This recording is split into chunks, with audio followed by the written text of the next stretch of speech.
Hey, what's up everybody? It's Kyle, and in this video I wanted to go over 3 different ways to make 100 grand of passive income in a year. So I'm sitting here, got my man Henry in the background. You probably see him. Hopefully he doesn't do anything weird. And we're gonna go over 3 strategies of how to make 100 grand of passive income a year. And let's go into it. So these are 3 different ways that I have already adopted and either hit the goal of the 100K of passive income or I'm on my way to. So I am doing these 3 strategies currently, and I know they work. So I'm just gonna go over a little bit about each individual one and how they're going. So now, 100 grand of passive income, we're not talking about like doing crazy stuff. I mean, I think everyone can agree that you can live off 100 grand of passive income, of 100 grand of income, if you're living within your means and reducing your expenses and stuff like that. It's not talking about like, I don't know, you're gonna drive around in pink Lambos like Nicki Minaj, or buy buy your own island like Richie Branson. But if you live within your means, you're going to be able to just make $100,000 and live very comfortably. I think in pretty much anywhere in the world. New York City and places like that might be a little bit more tight, and you're not depending on the apartment and all that and where you live and what house you live in. But if you really wanted to, you could live off 100 grand. I think that's a great milestone to have for living off of passive income. So quick little story about really how I got introduced to passive income and why I'm so interested in it. Well, when I was growing up and living in Pennsylvania, and I ended up moving to the New York City area to become a professional actor, I thought, well, how great would it be? A lot of actors were like bartenders and stuff like that, and you had to work to be able to you had to juggle a lot to be able to work and create money for yourself, to pay your bills, pay your rent, and to be able to focus on an acting career. So I've always been very intrigued about this passive income situation and examples of passive income, and having that thought about, wow, like what if I could just cover my, upon moving to New York, I was, wow, what if I could cover my rent, my bills, and living expenses, and be able to pursue my dream full time? Because let's look at it this way. What is money, truthfully? Think about it. Money, in my definition of it, or in my the way I view it, is it's a tool to allow me to do whatever it is else that I want to do.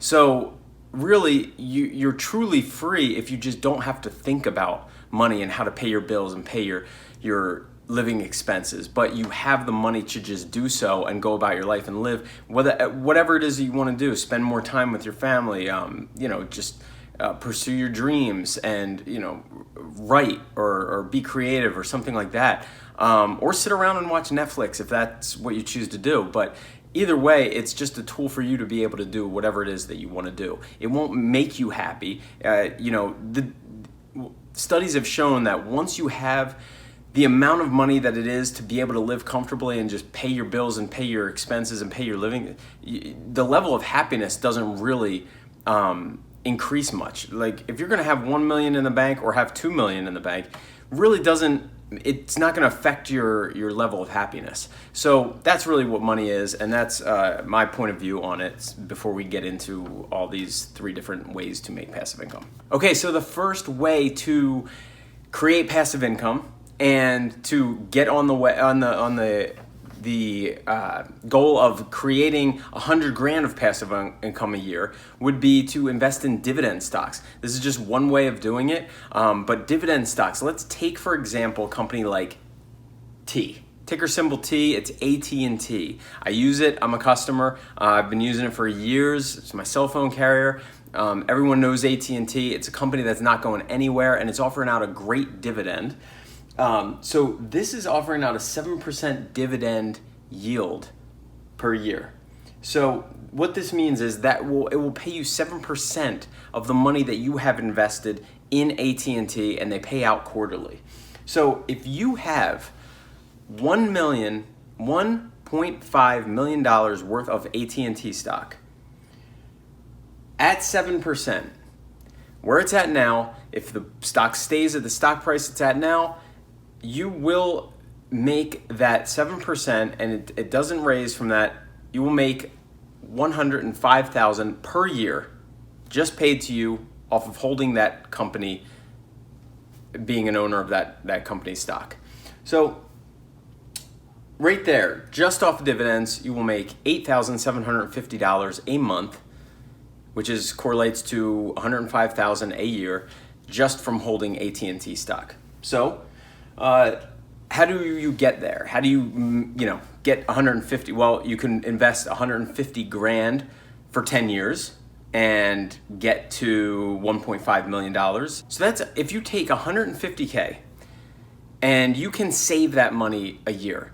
That's a lot of money for most people, I understand, but if you can save that 150K and put it in for 10 years, that's $1.5 million, and it will pay you at 7%, it will pay you $8,750 a month, where you will get to $105,000 a year. So that's great if you can pay the $150,000 every year and work up to that amount. Or realistically, if you're paying $150,000 a year straight off of that first year, $150,000, you're going to be making approximately $10,000 or so off of dividends for that $150,000. So you're really going to have $160,500 at the end of the first year. So it's compounding. My guess is around year 7 or 8, you're going to already have that $1.5 million in there. If the stock goes up and rises a little bit, it's going to be quicker than usual. And not to mention, AT&T is one of the dividend aristocrats. Look up what that means. That means that is one of the companies that has been a blue chip company, has been raising their dividends for 25 consecutive years, meaning they keep raising up their dividends, so you will get paid out more to the consumer and to the person, the stockholder. And so the key with this is time. So if you got a good old father time on your side and you're thinking about maybe a 20-year plan on this, well, then you're only putting in 75 grand a year. And my guess is right around year 15 or 16, you're probably going to have that, just because of compounding dividends and reinvesting your dividends that you've been building up. I mean, think about it. Once you put in $1 million at a 7% dividend payout, you're going to be making $70,000 right off of the dividend, or off of the stock. So in about year 13, you're going to have that $1 million, if not sooner. And all the money you're making in dividends, if you just reinvest that's your payment into the stock every year, and you're going to get that without even having to put any more capital of your own in. So the advantage of this is that stocks and dividends like this are 100% hands off. It's 100% passive. Just you're letting it go, and somebody else is running it, and they're just paying you monthly and quarterly, and you're living off of this. You're not dipping into your initial investment, and your money's still there. So if the stock price holds up, you can just sell it all and have the capital there. The disadvantage, I would say, is that it's way more money and more capital up front of your own, and you're not really in control of it. It's somebody else that's running the company. It's the economy. So that's the disadvantage. So the number 2 way to make $100,000 of passive income would be real estate. So say, for instance, just to use this as an example, you find a $150,000 house and you put down 25% of this as an investor. Say you want to buy it as an LLC, so it's a complete company. You would have to buy it and put 25% down. That's roughly $40,000 or $50,000 with closing costs. Now, if you can find something that your mortgage payment, roughly, again, with depending on what area you're at with taxes and all that, it's going to be around $1,000 a month, your mortgage payment. So if you can find anything over that, minus expenses, you have to look into that and utilities, but anything over that is just net proceeds, and you're going to be making money that's cash flowing in real estate. So for instance, if you want to buy something that's, say for instance, $150,000, and you can save up that 40 grand, which is approximately $770 a week. So if you can't save that up now, but you can find another side hustle and make $770 a week, you will have that 40 grand at the end of the year to save up and to buy a property with. So if you buy that property with, you will have a physical, tangible property that you can have that's an asset that will be paying you $1,000 approximately per month if you just follow that formula. So if you can just find a apartment, either a 2-family that's paying $1,000 per apartment and it's 150 grand, or a 3-unit building that's paying approximately $700 a unit, that's 2,100 rent roll, and you have $1,000 mortgage, you're going to be paying over that. Just look at the utilities and make sure that that's on the tenant and that you will really net in that $1,000. Now it's pretty much going to be on flat markets that aren't going to appreciate greatly, but that's okay, because if this is just your dividend, your passive income strategy and your cash flow strategy, then that's all you have to look for, and that's the formula you want to stay in. So the advantage of this strategy is that you can just keep doing it over and over again, and that also the tenants that you're realistically making that money that's coming in and you're paying down your asset. So it's not just the $1,000 that you're making per month over top of your mortgage, but they're actually paying down your asset so that eventually in 20, 30 years, you will have something free and clear. And if you're raising your rents incrementally, you will have just that much more down the line coming in. The disadvantage of this strategy in the real estate game is that it's more of your capital upfront that you're using, and then you have to use to keep purchasing properties like this. So option B in real estate is that you buy every property as a primary residence. What this would entail is that you would have to go live in the property for approximately 2 years and then move into another one and then rent out your unit that you were living in. And you can keep doing that over and over again. The advantage to this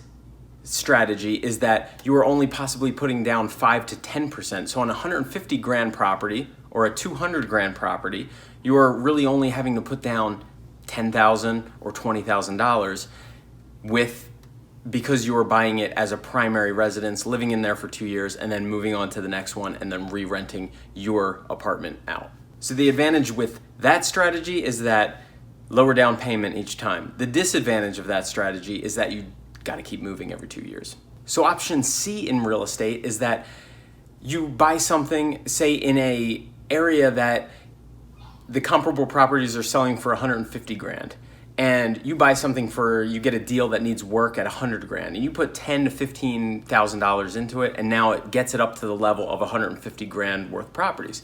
Now you can refinance and pull your initial capital that you put down on that property out and go use that to buy another property, and keep doing that over and over and over again, and you can come to the same passive income level of getting 8 properties and doing this and just keep moving on with your capital. Now the advantage to this one is that you don't have to put as much of your own capital in at all. The disadvantage to this strategy is that it's a lot more work up front. It's you buying the property, it's you doing the work to refinance, and then have to, work with the banks and the lenders to refinance the property and then be able to move on to the next one. So here again, these are just examples. You could also save up $1 million and just buy a property in cash that's generating at least an $8,000 a month monthly rent roll, and the net operating income after expenses is $8,000, and then there's your $100,000 a year in passive income. Now the disadvantages of real estate in general is that it's not 100% totally passive like say a dividend stock would be. You still have maintenance, you still have vacancies, etc. And you can kind of offset this a little bit if you get a property manager, but still it's not totally 100% passive. However, the advantages is that it is somewhat passive, and people are paying you. You're essentially earning money while you sleep because you're renting out a physical asset to someone who is paying you a monthly fee for. And also, additionally, you can, there's also icing on the cake type situations where the property appreciates and it becomes more valuable. You can raise the rents, or even you can use this down payment, you can use this cash flow for additional down payments. So eventually, when you say do this 4 times and you have $4,000 a month rent roll coming in, now that's $48,000 at the end of the year.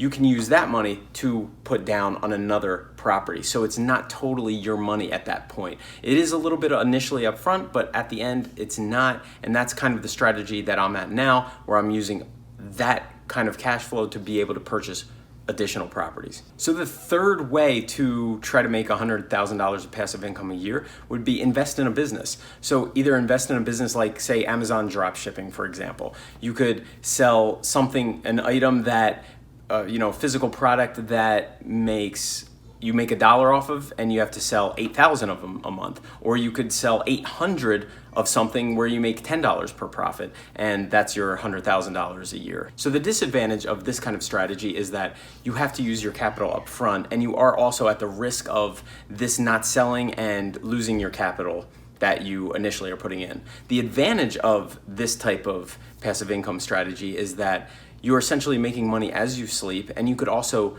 scale this business and potentially sell it. So the second part of investing in and making money in a business would be something like a real estate agent, and being able to build up either to become a real estate broker or be the leader of a team, and essentially leverage yourself by having people working under you and be able to make money off of them and create a business plan that would benefit them and benefit you as well, and just devise a business plan so that you can work towards this goal of essentially the passive income that you want. So the disadvantage of this kind of business model is that it's a lot of work up front. It's learning a new strategy, and it's learning to be able to not only do it yourself, but to be able to teach other people to do it.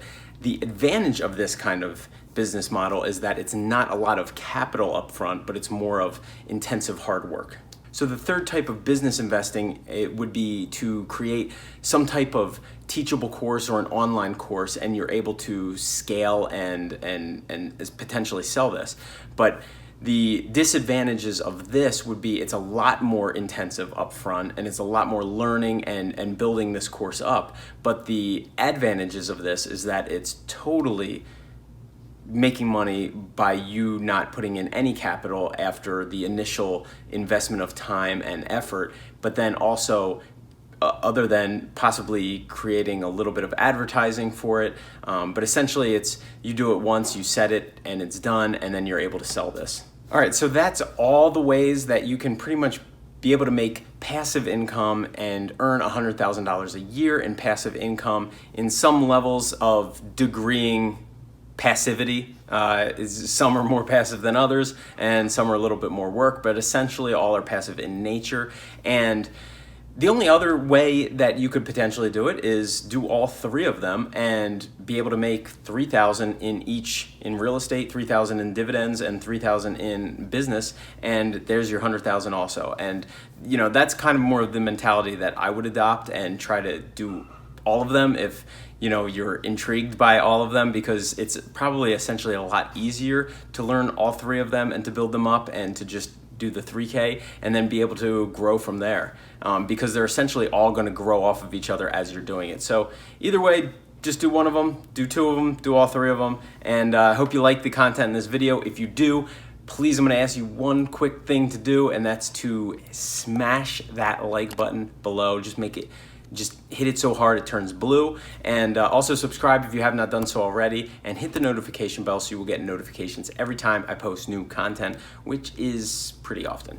And follow me on Instagram if you're on there. I post there pretty much daily, so you will get other aspects of my life as well. And guys, also I'm gonna leave you off with a couple free things. If you want 5 free bucks right now and you're not using it already, go down below and you can subscribe to Acorns, which is essentially it's an app that you can enter your credit card, and every time you swipe your credit card, it saves your digital change and rounds it up, and it also allows you to save a little bit extra if that's what you choose to do. And it's pretty cool. You kind of set it and forget it, and it's automatically making you save. So it's pretty cool, especially if you're swiping that credit card all the time. And also Robinhood. If you have not done so already, the platform's really easy to use. You can get a free stock if you sign up, and it's a really quick, easy introduction to day trading and to stock trading. And then also I put a link to Mint below where you can set up all your accounts so that you can see everything in one place, and it's pretty cool. I use it pretty much daily. So guys, thank you so much for staying to the end of this. Again, comment below, tell me what you think of this, tell me what you think of the strategies, let me know what you're working on, and I'll reply. Have a great day, and go make some passive income.